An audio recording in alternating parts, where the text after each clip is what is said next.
Well, we're pleased to have with us this afternoon Nicholas Kokolis. He's the founder of Pi Network. Nicholas, welcome to our program.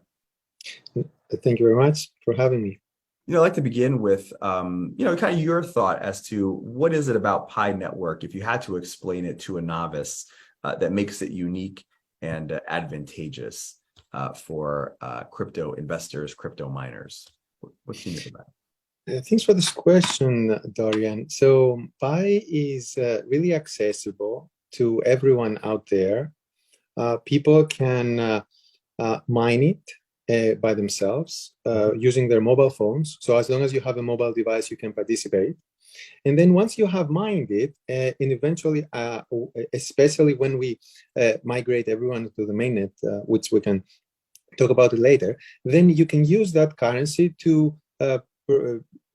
perform various activities on the network, which we call utilities. So Pi applications and other things. And the beauty of this is that even people who wouldn't be able to participate in this process, imagine someone in a country that they wouldn't have a bank account, or they wouldn't be able to how do you acquire a Bitcoin, for example, if you don't have a bank account or if you have no way to enter? So anyone can actually enter, and then once they enter, they are able to participate in those activities. They are able to pay Pi to ask another pioneer for some type of labor, for example. You can buy goods and services, or you can even get paid for services that you provide for others. Great. That's great. And that's nice insight that you gave us there on how it works. So what does it mean for the future of mining and crypto mining to have the ability to do this right in the palm of your hands? We think about, the stories that are out there in these data centers that are just using so much electricity and energy, and it's so heavy. But you guys have really revolutionized how people can mine. What does that mean now for the future of mining? Yeah, I think this is the way to go, because if you think about it, Bitcoin proved to the world that it is possible to have digital currency, and it works. So the first time that it was implemented, it had to be with the way it was to be succeeded. So to succeed, it needed to have servers, it needed to be what it is.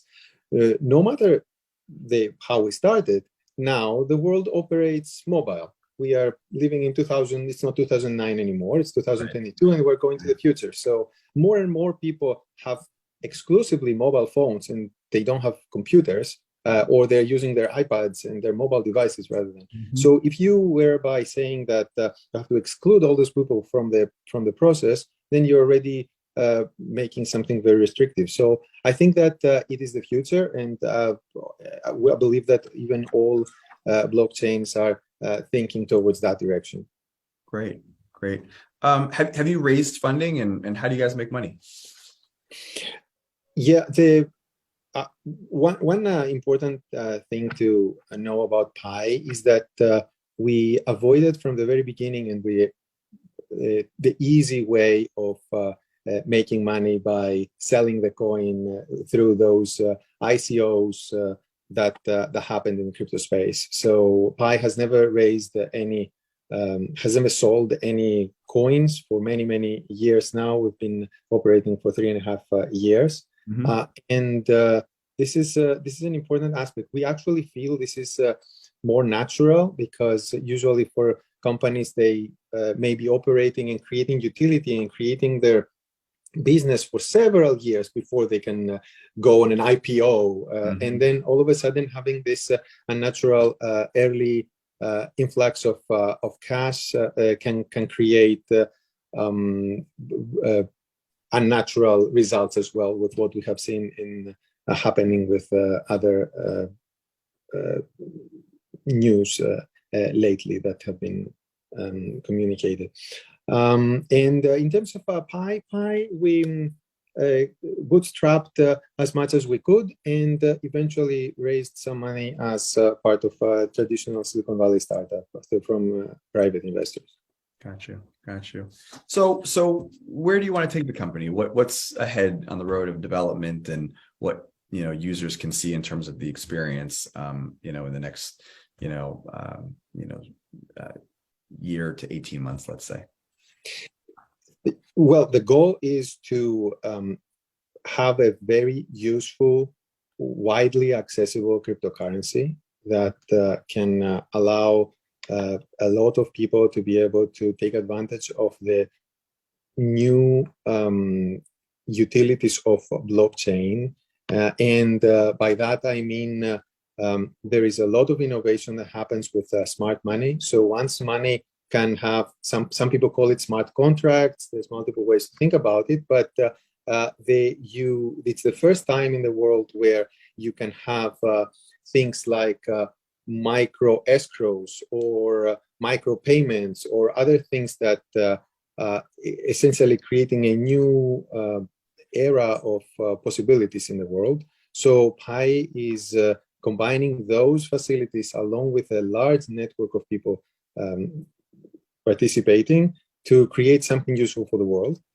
Specifically, that's for the longer term, as you said, a year and a half and beyond. In the meantime, from now until then, what's important is that we are currently in the process of completing KYC for the members of the network. So Pi is going to have millions of people who are crypto ready and KYC, then real people, real accounts on it. So we are currently in the process of doing this. And the goal is that once we have a large number of people who have initially KYC'd, to migrate their balances into their mainnet so that they can start exploring and using the currency.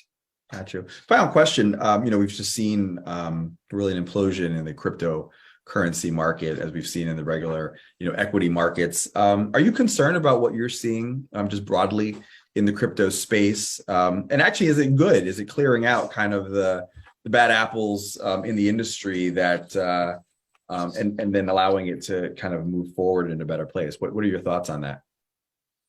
Yeah, well, it's usually an unpleasant thing to hear that any market may be going up and down. At the same time, it is a natural cycle that it happens all the time, and we have seen it in crypto multiple times as well, that there is a cycle. I also agree with the second part of your question, that you mentioned that this helps possibly clear out some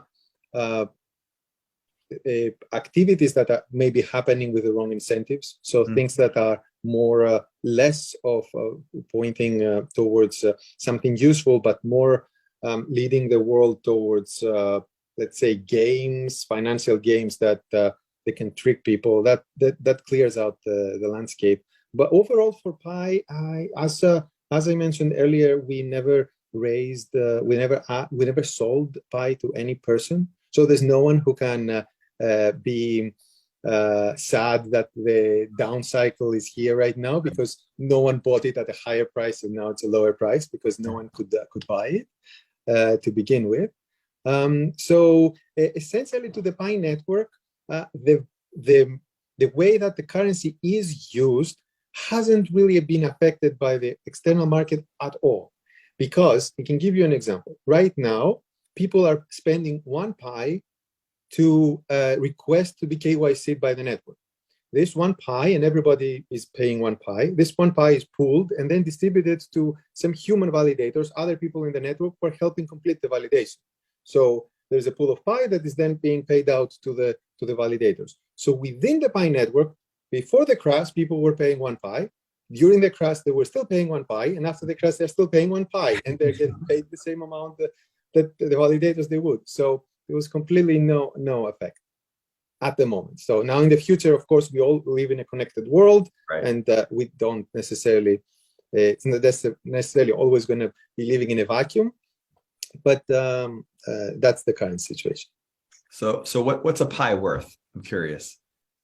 So Pi is worth what pioneers make it worth. So in this specific case, that I described, you need to spend 1 Pi to get yourself KYC'd, and that 1 Pi is distributed back to validators, depending on how many validations are needed for each validation.